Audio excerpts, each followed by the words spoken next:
100% রিয়া, অহংকার, তাকাব্বুরি আসার সম্ভাবনা আছে। কথা বলুন ঠিক কিনা? যার কারণে ইখলাসের ওয়াজ, যার কারণে কি তাকওয়ার ওয়াজ, যার মধ্যে এই সমস্ত আছে, থাকবে, থাকতে পারে বা এসে গেছে, এখন পর্যন্ত সময় আছে। আপনি নিয়ত করুন, আপনার মন পরিবর্তন করুন, মহান আল্লাহ কবুল করে নেবে, মহান আল্লাহ কবুল করে নেবে। সময় খুব কম, তারপরেও পুরাতন কিছু কথা বলতে হবে। কথা বলুন ঠিক কিনা? পুরাতন কথা না। আজকের যেই দিনটা ঘটা করে পালন হচ্ছে, এটা 4000 বছর পূর্বে শুরু হয়েছিল। আজকের এই দিনটা 4000 বছর পূর্বে, শহরের নাম বেবিলন শহর, আমরা বাগদাদ নামে চিনি, ইরাকে অবস্থিত। ঐতিহাসিক একটি সভ্যতা ছিল। সেই সভ্যতার শুরুতে এমন ছিল যে একজন স্বৈরাচার বাদশা ছিল, নাম নমরুদ। তার একজন প্রধান সেনাপতি ছিল, নাম আজম। কথা বলো ঠিক কিনা? তার একটা ফরমান ছিল, যে তার একটা গণনা এমন ছিল, ভয়ে ছিল যে ভবিষ্যতে একজন নবী আসতেছে, সে জাতির পিতা হবে। সে ফরমান করে দিলেন যে আমার এলাকায়, আমার রাজ্যে কোনো সন্তান জন্মগ্রহণ করতে পারবে না। সংক্ষেপে শুধু টাল দিয়ে যাচ্ছে, আপনারা ধরে নেবেন। এভাবেই চলতেছিল। মহান আল্লাহ রাব্বুল আলামিন কুরআনুল কারীমের মধ্যে বলে দিয়েছেন, ওমা কারুল্লাহ, দুনিয়াতে মানুষ মক্কর করবে, অহংকার করবে, হিংসা করবে, তার আইন প্রতিষ্ঠা করার জন্য চেষ্টা করবে, কিন্তু মহান আল্লাহ রাব্বুল আলামিন হলেন উত্তম পরিকল্পনাকারী। কথা বলো ঠিক কিনা? মহান আল্লাহ রাব্বুল আলামিন বললেন, হে নমরুদ, তোমার যে প্রধান সেনাপতি আছে নাম আজম, তার ঘরে আমার খলিলুল্লাহকে পাঠাবো। সুবহানাল্লাহ বলি। মহান আল্লাহ রাব্বুল আলামিন কালামুল্লাহ শরীফের সূরাতুন নিসা 125 নম্বর আয়াতের মধ্যে বলে দিয়েছেন যে ইব্রাহিম আলাইহিস সালাতু ওয়াস সালাম কার বন্ধু? মিল্লাত ইব্রাহিম হানিফা ওয়াত্তাখাযাল্লাহু ইব্রাহিমা খলিলা। আমার বন্ধু তোমার প্রধান সেনাপতির ঘরেই আসবে। সুবহানাল্লাহ। চলে আসলো ইব্রাহিম আলাইহিস সালাতু ওয়াস সালাম, ধীরে ধীরে বড় হতে লাগলেন। বাবা আজর মূর্তি পূজারক বড় সেনাপতি।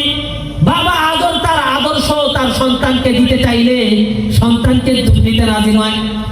সন্তান বলতেছেন সূরাতুল আনআমের ৭৪ নম্বর আয়াতের মধ্যে সন্তান, এই সন্তান এবং বাবার ঘটনা মহান আল্লাহ তাআলা বলে দিয়েছেন, ওয়া ইয ক্বালা ইব্রাহিমু লিআবিহি আযার আতাত্তাখিযু আসনামান আলিহা ইন্নী আরাকা ওয়া কওমাকা ফি দালালিন মুবিন।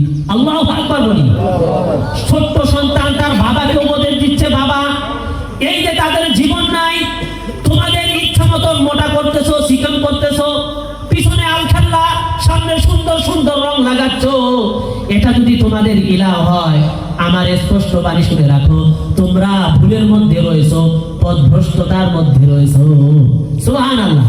ছোট্ট সন্তান তার বাবাকে উপদেশ দিচ্ছে, বাবা তো নাফরবান্দা, আমার সন্তান এমন হলো কেমন? এমনে কেমনে হলো? আমার সন্তান তো হবে আমাদের মতো, মূর্তি দেখলেই খুশি হয়ে যাবে, দেব দেবী দেখলেই খুশি হয়ে যাবে, অথচ এই দেব দেবী দেখার পরে সে আমাকেই উপদেশ দেয়, এটা কিভাবে সম্ভব? ইব্রাহিম আলাইহিস সালাম তখনও মহান রবকে খুঁজে পাননি, কারণ সেই বাচ্চা হলো মূর্তি পূজারক, তার বাবা হলো মূর্তি পূজারক। সে মহান আল্লাহ তাআলাকে খুঁজে বেড়াচ্ছে ছোট্ট ইব্রাহিম। রাতের অন্ধকারে তখন তারা দেখে, তখন মনে করে এটাই মনে হয় আমার রব। আল্লাহ রাব্বুল আলামিন সূরাতুল আনআমের ৭৬ নম্বর আয়াতে, ৭৭ নম্বর আয়াতে, ৭৮ নম্বর আয়াতে বলে দিয়েছেন, ফালাম্মা জান্না আলাইহিল লাইলু রাআ কাওকাবা ক্বালা হাযা রাব্বি ফালাম্মা আফালা ক্বালা লা উহিব্বুল আফিলিন। ইব্রাহিম আলাইহিস সালাতু ওয়াস সালাম যখন রাতের বেলা তারা দেখলেন, মনে করলেন এটাই আমার রব। তারা যখন অস্তমিত হয়ে গেল, বলল যে না না, যেই শক্তি অস্তমিত হয়ে যায়, ডুবে যায়, এটা আমার রব হতে পারে না। যখন সে চাঁদ দেখলো, ফালাম্মা রাআল কামারা বাযিগান ক্বালা হাযা রাব্বি ফালাম্মা ক্বালা লা ইল্লাম ইয়াহদিনি রাব্বি লাকুনান্না মিনাল কওমিদ দাল্লিন। যখন সে তারা দেখলো, অনেক বড় তারা আকাশের মধ্যে, তিনি মনে করলেন এটাই মনে হয় আমার রব। যখন তারা অস্তমিত হয়ে গেল, ডুবে গেল, ইব্রাহিম আলাইহিস সালাম বলেন, না, আমার রব ডুবে যেতে পারে না। সকালবেলা যখন সূর্য দেখে, ফালাম্মা রাআ শামসা বাযিগাতান ক্বালা হাযা রাব্বি হাযা আকবার, ফালাম্মা আফলাত ক্বালা ইয়া কওমি ইন্নী বারীউম মিম্মা তুশরিকুন। সে মনে করলে এটা মনে হয় আমার রব হতে পারে। দিনের শেষে যখন সূর্য অস্তমিত হয়ে গেল, বলল, না না, ছোট্ট ইব্রাহিম এভাবে তার রবকে চিনে ফেললো। এক সময় সূরাতুল আনআমের 69 নম্বর আয়াতের মধ্যে আল্লাহ তাআলা বলে দিয়েছেন, ইব্রাহিম আলাইহিস সালামকে আল্লাহ তাআলা পরিষ্কার করে দিলেন, কে তোমার রব? সে বলল, ইন্নী ওয়াজ্জাহতু ওয়াজহিয়া লিল্লাযী ফাতারাস সামাওয়াতি ওয়াল আরদা হানিফা ওয়া মা আনা মিনাল মুশরিকিন। সুবহানাল্লাহ বলি। সে মূর্তি থেকে মুখ ফিরাই নিল, চাঁদ থেকে মুখ ফিরাই নিল, সূর্য থেকে মুখ ফিরাই নিল, আর বলল, একমাত্র আমার রব হলো তিনি, যিনি সূর্যের মালিক, সুবহানাল্লাহ, যিনি চাঁদের মালিক, যিনি তারার মালিক, তিনি হলেন আমাদের রব। ইব্রাহিম আলাইহিস সালামের এখান থেকে আমাদের শিক্ষা হলো, ইসলাম দেখলে আমাদেরকে ঝুঁকে পড়া যাবে না, তাহকিক করতে হবে। কি করতে হবে ভাই? তাহকিক করতে হবে। তাহকিক করে পূর্ণ ইখলাসওয়ালা, ঈমানওয়ালা, ইসলাম চর্চাওয়ালা ব্যক্তিদের কাছ থেকে আপনাকে ইসলাম নিতে হবে। কথা বুঝছেন? আপনাকে ইসলাম নিতে হবে। যখন ইব্রাহিম আলাইহিস সালাম, ছোট্ট ইব্রাহিম শুধু ইলাহকে খোঁজে, রবকে খুঁজে, তার বাবা বুঝতে পারলো একে দিয়ে কাজ হবে না। তার বাবা বুঝতে পারলো একে দিয়ে কি হবে না, কাজ হবে না। বিচার লাগাও বাচ্চার প্রতি, বিচার দাও, আমার সন্তান সম্পর্কে বিচার দাও। এই মুরতাদ হয়ে গেছে, নাফরমান হয়ে গেছে তাদের ভাষায়। যখন নমরুদকে বলা হলো, নমরুদ তৎক্ষণাৎ ফরমান করে দিলেন, বড় করে আগুনের কুণ্ডি সাজাও। সকলেরই জানা, আগুনের কুণ্ডির মধ্যে যখন ইব্রাহিমকে ফেলা হবে, ইব্রাহিম আলাইহিস সালামকে জিবরাইল আলাইহিস সালাম বললেন, সাহায্য লাগলে বলেন, আমি সাহায্য করতেছি। ইব্রাহিম আলাইহিস সালাম বললেন, কেন তুমি সাহায্য করবে? তোমার রব কি আমাকে দেখে না? কথা বলেন ঠিক কিনা? সুবহানাল্লাহ, কত বড় পাওয়ারফুল ইমানদার। ছোট্ট বাচ্চা বলতেছে, তুমি কিসের ছাতার মাথা আমাকে সাহায্য করবে? তোমার রব, আমার রব যিনি, তিনি তো আমাকে দেখে। এখানে ইব্রাহিম আলাইহিস সালাম একটি পাওয়ারফুল দোয়া করেছেন, স্পেশাল দোয়া পড়েছেন। আমরাও যদি মনে করি যে আমার অন্তর আগুনে জ্বলতেছে, আমি টেনশনে রয়েছি, আগুনের মতন অসুস্থতা আমাকে জ্বালাই দিচ্ছে দুনিয়াতে, আপনি এই দোয়া পড়ুন, হাসবুনাল্লাহু ওয়া নি'মাল ওয়াকিল, নি'মাল মাওলা ওয়া নি'মান নাসির। ইব্রাহিম আলাইহিস সালাম এই দোয়া পড়েছিলেন। সুবহানাল্লাহ। আল্লাহ রাব্বুল আলামিন খুশি হয়ে গেলেন। সংক্ষেপে বলতেছি, সূরাতুল আনআমের 69 নম্বর আয়াতের মধ্যে বলে দিয়েছেন আল্লাহ, সূরাতুল আম্বিয়ার 69 নম্বর আয়াত, কুলনা ইয়া নারু কুনি বারদাও ওয়া সালামান আলা ইব্রাহিম, হে আগুন আমার ইব্রাহিমের জন্য তুমি শান্তিদায়ক হয়ে যাও। সুবহানাল্লাহ। ঘটনা এখানে খুব সংক্ষেপে শেষ করে দিলাম। ইব্রাহিম আলাইহিস সালামকে আল্লাহ রাব্বুল আলামিন পরীক্ষা করবেন। দিন দিন যাচ্ছে, ইব্রাহিম আলাইহিস সালাম বড় হলেন। এক সময় সারা আলাইহিস সালামকে বিয়ে করলেন। 80 বছর বয়স হয়ে গেল। সারা আলাইহিস সালামেরও বয়স হয়ে গেল, প্রায় বৃদ্ধার মতন তারা বদ্ধা, অথচ তারা হবেন জাতির পিতা। বিষয়টা কেমন না? তারা হবেন জাতির পিতা, বছর হয়ে গেছে, 100 বাচ্চা কাচ্চা নেন। সারা আলাইহিস সালাম বললেন, এই আমার প্রিয়তম স্বামী, আপনি হাজরা আলাইহিস সালামকে বিয়ে করেন। বিয়ে করার পরে ছোট্ট বাচ্চা ইসমাইল হলেন। সুবহানাল্লাহি ওয়া বিহামদিহি। 86 বছর বয়সে যদি কারো বাচ্চা হয়, তাহলে তার কোনো খুশির অন্ত থাকে? এত বড় খুশির সংবাদ, অথচ আল্লাহ তাআলা বললেন যে আমার পরীক্ষাটা অন্যরকম। আমার বিষয়টা কি? আমার বিষয়টা অন্যরকম। তুমি তোমার সন্তান, তুমি তোমার স্ত্রী, এদেরকে মরুভূমিতে রেখে, বালুতে রেখে কি করতে হবে? হিজরত করতে হবে। সুবহানাল্লাহ। কি করতে হবে? মহান আল্লাহ রাব্বুল আলামিন সূরাতুল আম্বিয়ার 57 নম্বর আয়াতের মধ্যে বলে দিয়েছেন, ওয়া তাল্লাহি লাকিদান্না। সূরাতুল আম্বিয়ার 57 নম্বর আয়াতের মধ্যে বলে দিয়েছেন, ফাআমানা লাহু লূত ওয়া ক্বালা ইন্নী মুহাজিরুন ইলা রাব্বি ইন্নাহু হুয়াল আজিজুল হাকীম। ইব্রাহিম আলাইহিস সালাম কি করলেন? মহান আল্লাহ রাব্বুল আলামিনের জন্য হিজরত করতে চলে গেলেন। ফিলিস্তিন, মিশর, মক্কায় তিনি হিজরত করেছেন। হাজরা আলাইহিস সালাম বললেন, ইয়া আমার স্বামী, ছোট্ট সন্তান আর আমাকে রেখে, যেখানে গাছ নাই মানুষ নাই, এরকম এক জায়গায় রেখে চলে গেলেন। কার উদ্দেশ্যে? যে আল্লাহর উদ্দেশ্যে যাচ্ছে। এবং তিনি বলেছেন, হাজরা বললেন যে আপনি যেতে পারেন, সেই আল্লাহ আমাদেরকে দেখবেন। সুবহানাল্লাহি ওয়া বিহামদিহি। এখান থেকে একটা শিক্ষা বিশেষ করে মা বোনেরা নিবে, সেটা হলো যে আল্লাহর কোনো কাজে বাধা দিতে নাই, সবর করতে হবে। কি করতে হবে? তাওয়াক্কুল করতে হবে, সবর করতে হবে। হাজরা আলাইহিস সালাতু ওয়াস সালাম দেখলেন ছোট্ট বাচ্চা, তার পিপাসা লেগে গেছে, পানির সংকট, বুকের দুধ শুকিয়ে গেছে। এমন অবস্থায় পানির জন্য সে সাফা মারওয়া দৌড়াদৌড়ি শুরু করে দিলেন। আল্লাহ রাব্বুল আলামিনের কাছে দৌড়াদৌড়িতে এত ভালো লেগেছে যে কিয়ামত পর্যন্ত দৌড়াদৌড়ি চলবে। সুবহানাল্লাহ। হাজী সাহেবরা দৌড়াদৌড়ি করে এসেছে, যারা গেছে তারা করেছে, যারা যাবে তারা করবে। কারণ কে করেছে? 4000 বছর পূর্বে ইসমাইলের মা করেছে। এই জন্য এই দৌড়াদৌড়ি এখন পর্যন্ত জারি আছে। এদিকে এসে দেখলেন ছোট্ট বাচ্চার পায়ের আঘাতে পানির ফোয়ারা হয়ে গেছে। সুবহানাল্লাহ। যার নাম জমজম। মহান আল্লাহ রাব্বুল আলামিন বললেন, এই জমজম কিয়ামত পর্যন্ত আমার বান্দাদের জন্য লালসার কারণ হয়ে থাকবে। যারা যেতে পেরেছে তারাও খায়, যারা যেতে পারে নাই তারাও খাওয়ার জন্য আগ্রহে থাকে। কথা বলুন ঠিক কিনা? এই জমজম মহান আল্লাহ রাব্বুল আলামিন আমাদের পিতা, তার সন্তান যে রয়েছে ইসমাইল আলাইহিস সালাতু ওয়াস সালাম, তার পায়ের আঘাতের এই ফল। সুবহানাল্লাহ। তার পায়ের আঘাতে এই ফল। যখন ছোট্ট ইসমাইল একটু বড় হতে লাগলেন, ছোট্ট ইসমাইল একটু বড় হতে লাগলেন, মহান আল্লাহ রাব্বুল আলামিনের যেহেতু পরীক্ষাই ছিল, ইব্রাহিম আলাইহিস সালাতু ওয়াস সালামের জীবনটা শুধু পরীক্ষার জীবন। কিসের জীবন?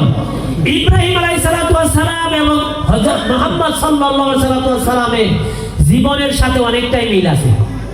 এই জন্য দেখবেন যে ইব্রাহিম, দরুদ ইব্রাহিমের মধ্যে আমাদের নবীর সাথে ইব্রাহিমের নাম আছে। আর সেই দরুদটার নামই রাখা হয়েছে কি? দরুদটার নাম কি? আলাদা একটা সম্মান দেওয়া হয়েছে ইব্রাহিম আলাইহিস সালাতু ওয়াস সালামকে। মহান আল্লাহ রাব্বুল আলামিন শব্দ দেখাইলেন, ছোট্ট বাচ্চা নিয়ে খুশি শান্তিতে রয়েছে। নো, আমার পরীক্ষা অন্যদিকে। সূরাতুস সাফফাতের 2 নম্বর আয়াতের মধ্যে আল্লাহ তাআলা বলেন, ফালাম্মা বালাগা মা'হুস সা'য়া ক্বালা ইয়া বুনাইয়া ইন্নী আরা ফিল মানাম আন্নী আযবাহুকা ফানজুর মাযা তারা ক্বালা ইয়া আবাতি ফাআল মা তু'মার সাতাজিদুনি ইনশা আল্লাহু মিনাস সাবিরিন। বারবার স্বপ্ন দেখানো হচ্ছে, প্রিয় জিনিসটাকে কুরবানি করো। পরিশেষে সিদ্ধান্ত নিতে বাধ্য হলেন। প্রিয় জিনিস হলো আমার প্রিয় পুত্র ইসমাইল। ইসমাইলকে পরীক্ষা শুরু করতেছে, হে আমার প্রিয় বৎস, তোমাকে আমি জবাই করার বিষয় দেখেছি, তুমি কি বলো? ছোট্ট সন্তানকে জবাই করার কথা বলতেছে, অথচ ছোট্ট সন্তান বলতেছে সাতাজিদুনি ইনশা আল্লাহু মিনাস সাবিরিন। হে আমার প্রিয় বাবা, আপনার মালিক, আমার মালিক আপনাকে যা হুকুম করেছে আপনি তাই করুন, আপনি আমাকে ধৈর্যশীলদের মধ্যে পাবেন। সুবহানাল্লাহ। আপনারা কি সেই বাবাকে চিনেন যেই বাবা তার মালিকের জন্য সন্তানকে জবাই করে? চিনেন না? যেই বাবা নাম হলো ইব্রাহিম। সেই সন্তানকে চিনেন যেই সন্তান তার মালিকের জন্য তার বাবাকে বলে, বাবা আমি রাজি, আমাকে জবাই করে দাও। কথা বলুন ঠিক কিনা? মানুষ জবাই হয়েছিল, এখন আমরা করব ছাগল জবাই। তাও যদি মনের মধ্যে এত হিংসা আর অহংকার থাকে, তাহলে কিভাবে সম্ভব? সম্ভব কি? সম্ভব না। আল্লাহ তাআলা বলে দিয়েছেন সূরাতুস সাফফাতের 105 নম্বর আয়াত, কত সাদাকাতার রুইয়া ইন্না কাযালিকা নাজজিল মুহসিনিন ইন্না হাদা লাহুয়াল বালাউল মুবিন ওয়া ফাদাইনাহু বিযিবহিন আযীম। ইব্রাহিম, তুমি তোমার স্বপ্নকে বাস্তব রূপে রূপ দিয়েছো। আমি তুমি ও তোমার সন্তানের প্রতি খুশি হয়ে গিয়েছি। সন্তানকে কুরবানি করতে হবে না, নিয়ামত নামক জান্নাত থেকে দুম্বা নামক জিনিস পাঠাইলাম, এটাকে কুরবানি করো। সুবহানাল্লাহ। ইব্রাহিম, তোমার সন্তানকে আমি চাইনি, তোমার দিলকে চেয়েছিলাম। তোমার সন্তানকে চাইনি, তোমার নফসকে চেয়েছিলাম। তোমার নফসকে তুমি কুরবানি করে মহান আল্লাহ তাআলাকে ঠান্ডা করে দিয়েছেন। সুবহানাল্লাহ। আমাদেরকে বড় গরু কুরবানি করতে হবে না, অনেক টাকার গরু কুরবানি করতে হবে না। ইখলাস ও তাকওয়ার নিয়তে ছোট্ট ছাগল কুরবানি করুন, ছোট্ট ছাগলের বিনিময়ে জান্নাত পেয়ে যাবেন। সুবহানাল্লাহ। ইখলাস ও তাকওয়া নিয়ে ছোট্ট পরিসরে কুরবানি করুন, মহান আল্লাহ রাব্বুল আলামিনের নৈকট্য প্রাপ্ত হয়ে যাবেন।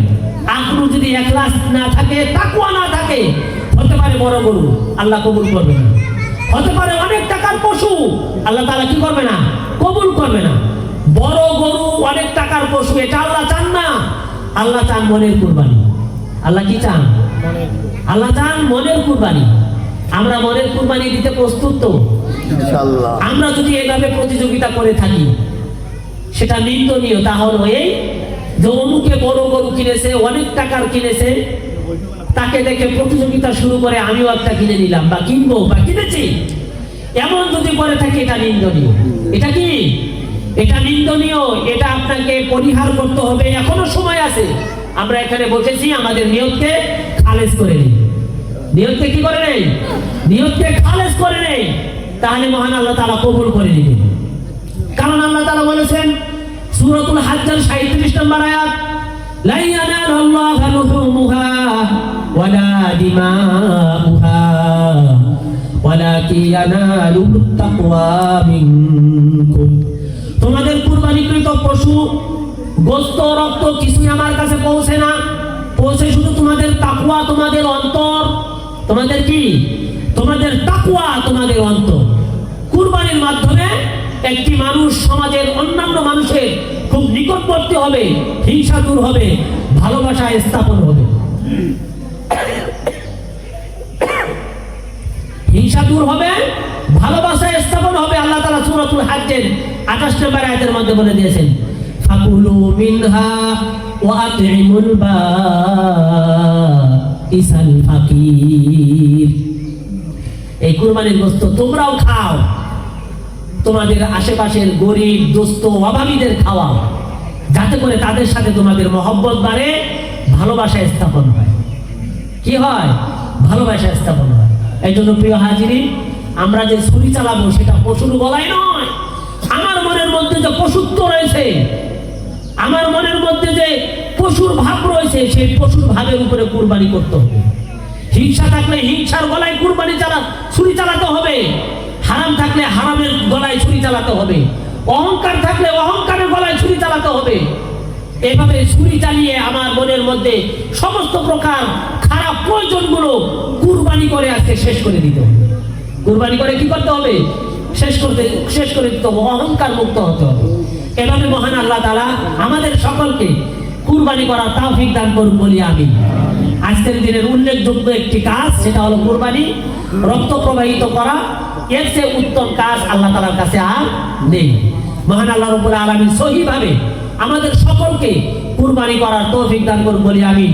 ওয়া আখিরু দাওয়ানা আলহামদুলিল্লাহি রাব্বিল আলামিন।